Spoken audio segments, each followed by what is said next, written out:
آقای این حلوای زرقون قدمت چند ساله داره؟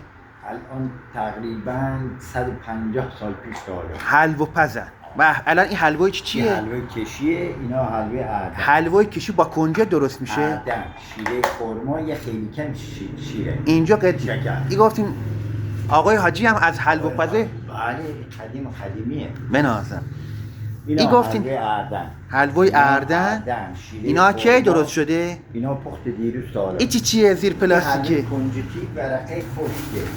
آه اینا ورقه خشکه. به دندونم نمیچسبه. همه هنرش اینه به دندون نچسبه، درسته؟ ولی کشو اینا هم ارده کنجره، درسته؟ اینا خود اردن یه شیره انگوره. اصلا گرمیجات برای بدن خوبه، درسته؟ ما گرمی داریم.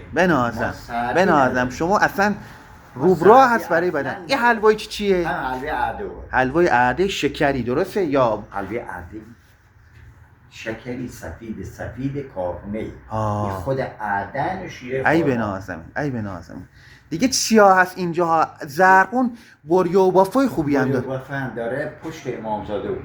بریا و بافای خوبی هم بله داره. دیگه. ها بله. پشت خود امامزاده. دیگه سیاه زرقون معروفه. زرقون همه چی داشته.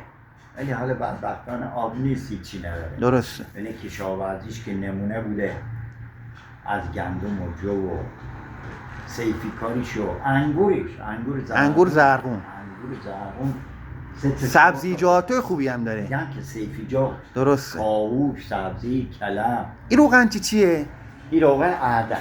روغن ارده برای چی خوبه؟ برای سرخ کردنی، رو برنج، رو سلات، تخم مرغ.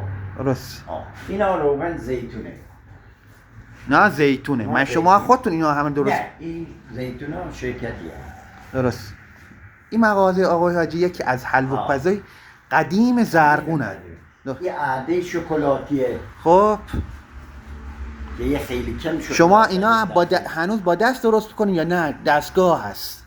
خود دستگاه حلوا میپزتش ولی هم زدنش که با دسته. یه رو میخواد بیام این کره بادوم زمینیه. درسته. شما فامیلیتون هم میگین؟ آقای کوکن متولد چندی؟ من خودم 1336. ماشاءالله. چند سال تو این کارو هستین؟ الان دوره 23 سال. تو کار حلوا هستین. شاید که سالم باشیم، برقرار باشیم. ما امروز اومدیم زرقون، گفتیم بیام یه فیلمی از حلوای زرقون نگاه کنیم. این حلوای گفتین حلوای چیه؟ نه حلوای ارده وان که گرفتیم. اینا همه حلوای ارده. چه حرارتی میخوره به آدم. دم شما گرم.